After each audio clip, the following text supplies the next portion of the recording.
But why, some say, the moon? Why choose this as our goal? And they may well ask, why climb the highest mountain? Why, 35 years ago, fly the Atlantic? Why does Rice play Texas? We choose to go to the moon. We choose to go to the moon.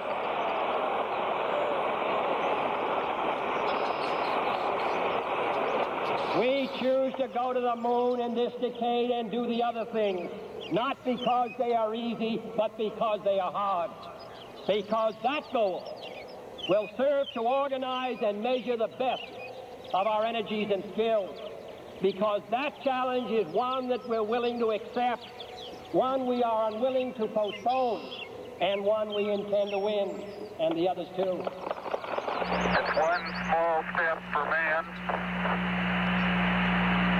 one giant leap for mankind. And that may have been a small one for Neil, but that's a long one for me. America's challenge of today has forged man's destiny of tomorrow. And as we leave the moon in Taurus Littrow, we leave as we came, and God willing, as we shall return, with peace and in hope for all mankind. Godspeed the crew of Apollo 17.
I bet he still didn't hear me. No, he didn't.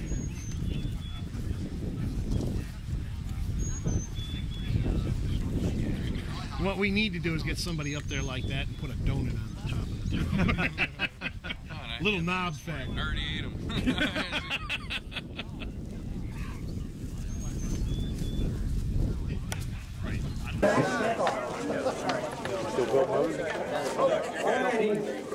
If we can have everybody's attention, please. This is going to be the formal presentation portion of what we're doing. Like I mentioned earlier, you are at a rocket launch. Everybody here is at their own risk. We're going to move everybody off to a safe, reasonable distance. Everybody is going to have a very good view of the flight. We're expecting somewhere around 3,000 to 4,000 feet. We will be recovering at apogee. It's going to drift back with the wind, so it should be out of everyone's way. Need to thank a whole bunch of people here. First off, Tommy Higgs and Eugene Higgs. Where are they? Tommy and Eugene. Tommy's the guy that's back there cooking the hamburgers at the Roadkill Cafe. His brother is the actual owner of the land. And we thank them. Without people like the Higgs brothers, we can't do what we're doing here today. They've been benevolent and great landowners and great friends for many years to MDRA. Want to thank those two knuckleheads with Rockets Magazine. That's myself and Bob Utley here for sponsoring this thing. Actually, if it works, it's my fault. If it doesn't work, it's Bob's. The members of MDRA, back when we first discussed this and brought it to the board of MDRA, that includes myself, Bob Utley, the president of MDRA, Kathy Gillian, the secretary, Dave Olson, treasurer, Dave Olson, our secretary, Fred Schumacher, Mike McBurnett, and Bill Kahn. They all pitched in. Everybody took a different aspect of responsibility for the rocket. and that's why this thing is sitting on the pad here today. This was truly a team effort, and the MDRA members really brought it together, and we're going to show everybody that we know how to do it right. Additionally, one of the MDRA members, Dave Olson, through Olson Research, set up the website that everybody's been going to, and I think he deserves a big round of applause. He did an excellent job with that. We want to thank A-Crane Service, Mike and James, for erecting the tower about a month ago, and then erecting the, putting the rocket on the tower. Yesterday afternoon, around 7 o'clock, we're lifting this thing up. Some folks were here, I know a lot weren't, and they're probably wondering how this rocket got on the tower. He had a crane that lifted it up above the tower and dropped it down onto it in one piece. And it went smooth. Fred Schumacher was on the ground guiding, and James was at the controls, and worked out perfectly and went on without a hitch. We also want to thank Loki Research, Jeff Taylor, who can't be here today. He's on the phone. He's on the phone. Thank you, Jeff. And Darren Wright for making the motors. And then, we're going to see what a great job they did in about an hour or so. We have PPG with the paint. Where's PPG? I know he's here. Raise your hand. Where's PPG, Steve? Where's Carl? Carl with PPG. He might have walked back up. Okay, he may have walked back up, but thanks to him. We want to thank F&M Machining for making the base plate. We want to thank Ozark Aerospace, Eric Hall, for the altimeters and the assistance with the altimeters and accelerometers. This thing has 4 altimeters in it and GPS, so we're going to be able to track it in 3 dimensions. Dr. Zeus, Mr. Wes Olszewinski, who contributed a 1/28th scale version of Steve's 1/10th scale. Somebody has to do the math on this. Saturn V that we were giving away and helping for fundraising. The Skybusters Rocket Club, who were of great assistance with displaying this rocket at the Cleveland Air Show last summer. Local media, who's ever here, I know we have Discovery Channel here and a bunch of other folks, Popular Mechanics, the Baltimore City paper, WJZ-TV, a whole bunch of folks were here. We thank you guys for coming. To make this happen, we had a lot of folks that donated to the project. Speaking of donations, we are still taking donations. As you can well imagine, this was a massive undertaking. Steve was doing it out of his own pocket to build the rocket. In order to get it into the air, we started a donation program. The first thing we did was to sell the motors. We needed people to sponsor the motors. Tim Wilsey stood up, and Jeff Taylor stood up and said, we'll make the motor casings. Tim made the 8 N motor casings, and Jeff made the P motor casing. We want to thank them for that. Yeah.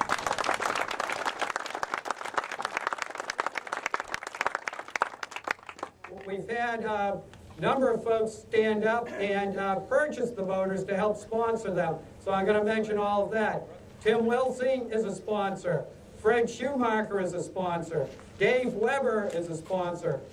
Peter and Ben Abrach is a sponsor. Mark Canepa is a sponsor. Shepard Stein is a sponsor. And Howard and Ben Ullman are all sponsors of the N motors. And we want to give out some plaques, as we promised, to help memorialize this this event for you folks. So Tim, if you can come up. Where's Tim?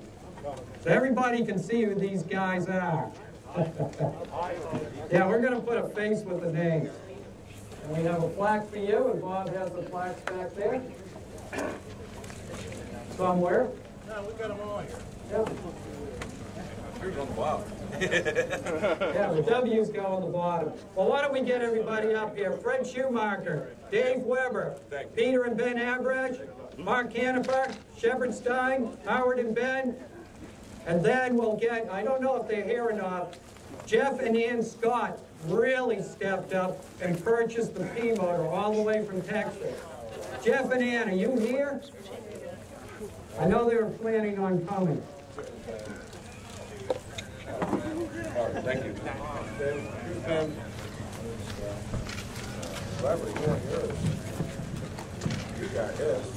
And we want to get a shot of all you folks in front of the rocket. After the presentation, we'll get a shot of all you folks, so don't wander off. Shepard, there's Shepard. Thank you, sir. Very much. I got Ben here. Honey, Ben. move out of the way so I can see the handshake. Oh, I got Albrecht. Right here. Ben and Peter. Who are these guys? I forget what you looks like. Thank you. Bob forgets what he looks like. That's why his beer is in his head.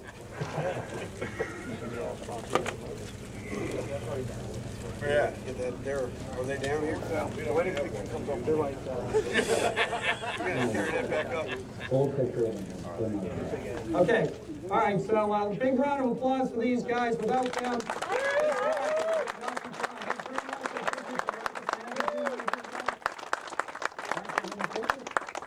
we get you all lined up? Yeah, you hold on.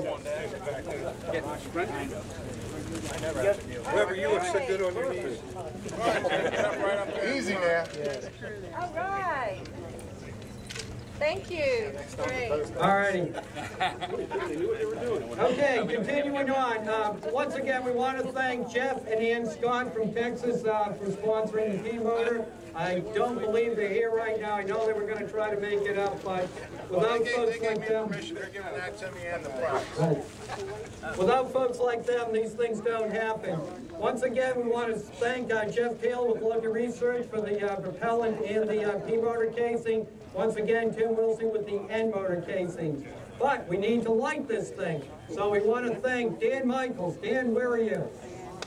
Right there. Dan Michaels is providing the thermite and the igniter. And as you can well imagine, trying to get 9 motors to come online simultaneously is a good trick. Dan is famous for doing this in big clusters with his 3/4 scale Patriot that weighs almost 320 pounds. He has 5 motors in that. He's able to light it simultaneously with copper thermite, burns about 10,000 degrees Fahrenheit, blows hot copper down the core of the motor, and lights them instantaneously. That's how we expect to light all 9 of these motors on Steve's Saturn V. Want to thank Bob Utley, Bill Karn, Dave Olson, Tom Erb, and Eric Hall with their work on the electronics. Without the electronics, we don't have recovery. We have to break this thing apart in apogee, we have to get out parachutes, and we want to record the events. These guys work tirelessly trying to get this together. We ran into a couple of technical glitches yesterday. They put their heads together, solved the problem, and that's why the rocket is sitting on the pad. So let's thank these guys for their electronics.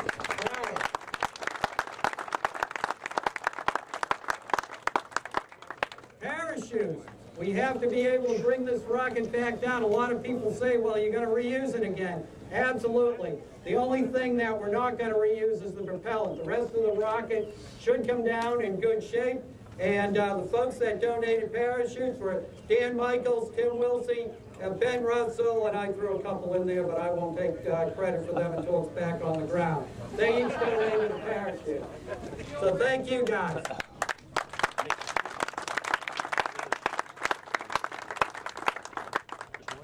In order to have something that the rocket can sit on this tower, we needed to secure the steel, and we needed to get this tower erected and rigged up. I want to thank Fred Schumacher for that. He headed up that part of the project. Thank you, Fred. And I'm just going to go through a laundry list of names real quick that helped with the assembly of the tower. Tommy Higgs, Fred Schumacher, Kirk, Fred's partner in business, not his life partner. Bill Kahn, Digger, Josh Jones, Dave Weber, Shepard Stein, David Chance, Kevin Mitchell, Rob Taylor, Nick Southern, Fred Wallace, Jim Cox, and Peter and Ben Abrash. Want to thank all you folks for setting this thing up. I probably left out a few names, and if I did, you know who you are. I want to thank Tim Gagnon, who is an artist that does flight patches for NASA. He stepped up and he made the Stevie's patch. So if you have purchased one of those patches are signed by the artist, they are on board the rocket, as we speak, and they will be flown. If you did purchase one, you will be receiving that after the flight. So we'll be flight tested. Once again, we want to thank Wes Olszewinski with his donation of the Steve E's 128 scale version of the 110 scale Saturn V. Part of the fundraising effort is t-shirts and hats. That couldn't happen without Steve's brother, Brian E's. He, through E's Graphics, created a multitude of different styles of t-shirts that are for sale back at the flight line where you'll be watching the rocket launch. So I suggest everybody buy one to commemorate this event, and it helps with the to defer some of the cost of this. Want to thank Dan Kirkland, who's not here, who is one of our editors for Rockets Magazine. Dan's the guy that fixes our English and punctuation, as he says, takes out the trash. So if you like what you read in Rockets Magazine, it's all because of Dan. And last and certainly not least, there's this guy who came up with a crazy idea about 10 years ago, and about 2 years ago put it into motion. I think his name is Steve E's. Yeah.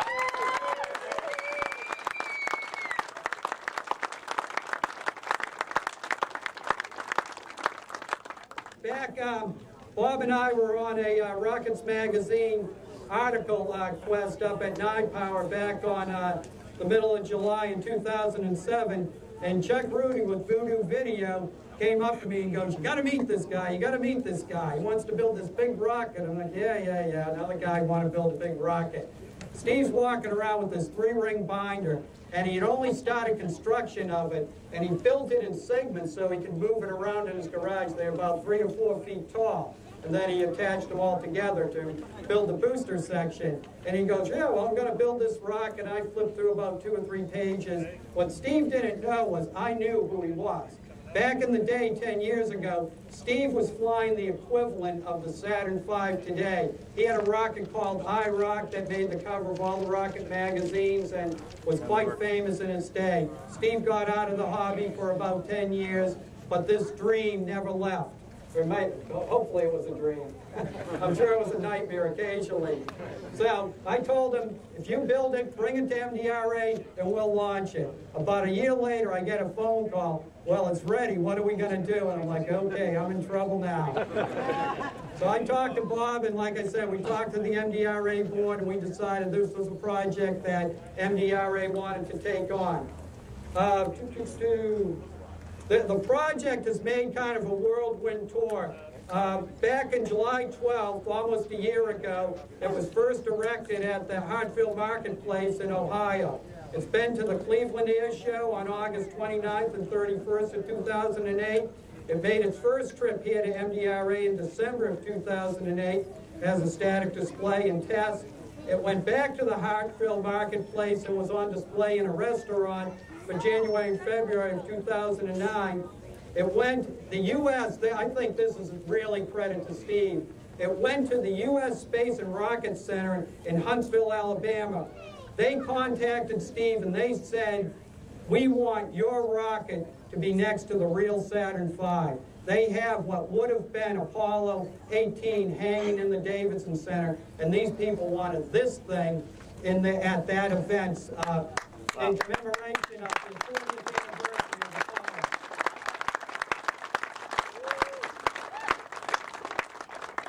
After that, the rocket went to the Toledo RC show in Toledo, Ohio. They knew it was coming, but they didn't have a category for it. It should have won Best of Show, but they've never seen anything like this, so he didn't win any prizes and walked away. I guess he got something for the biggest rocket or something. But he should have won Best of Show because they didn't have a category for this thing, which is interesting. And its second and final trip, I guess, to MDRA is here today for the launching of Stevie's 10-scale Saturn V. This is going to be a world record attempt for the heaviest and purely amateur rocket ever built. Almost 5 years ago to the date, we launched something here at MDRA called the Liberty Project, which was another group project. It flew right over there. It weighed 1,368 pounds. It was 24 feet in diameter, 24 feet tall. It had a Hartley P motor, 2 O motors, and 2 N motors in it. It flew to 3,000 feet and was recovered under a 105-foot parachute.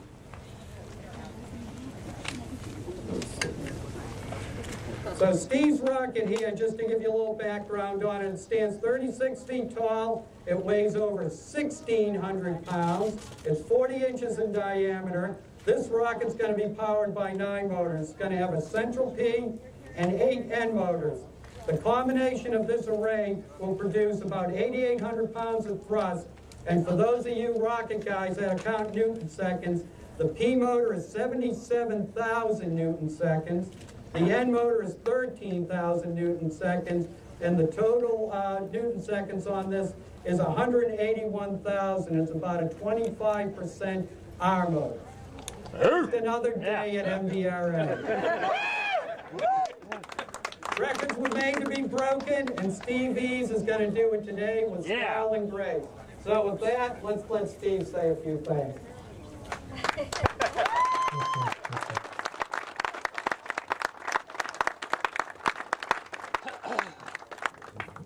Probably the worst thing is I didn't plan on all this. I'm not a showboater. I do better when I'm hiding in the back corner of my garage. But I want to thank everybody that came out, everybody that contributed to this project. There's no way I could have pulled it off. I built the rocket, but that's where it ended, where everybody took over and helped it all happen. And the timing, you know, usually in my life, timing's off. I missed something by 2 or 3 days, or, you know, it was last week or something like that. But quite a ways into the project, I realized that the planned end date on this project was going to coincide with our 40th anniversary. It wasn't designed that originally, but it sure ended up that way. So that's what we're dubbing this flight as. Until you stood in front of a Saturn V rocket, I don't know how many people here have, the courage that it took for those guys to climb on top of that rocket, it was just amazing.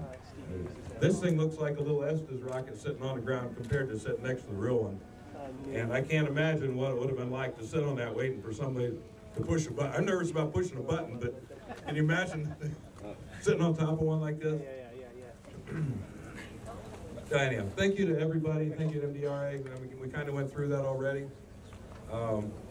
One thing I would like to pull, a couple seconds of silence. Men that have had the courage to sit on these rockets have lost their lives.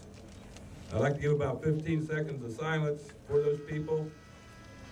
What we have today in this world, we live with our computers and all the things that are necessities to us in life. A lot of that started from these men that went above and beyond. And we lost some in the process, so let's give a couple seconds of silence, please.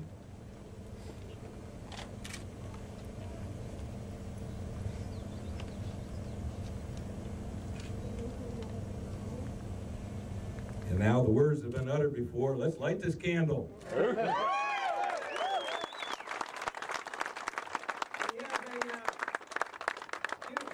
Things we want to do here. We do want to play the national anthem, because without the freedoms that we enjoy today, something like this could never happen. So if you could all face, where's the flag? Behind you. Right over there. And we'll play the national anthem here. That's about the national anthem. Close.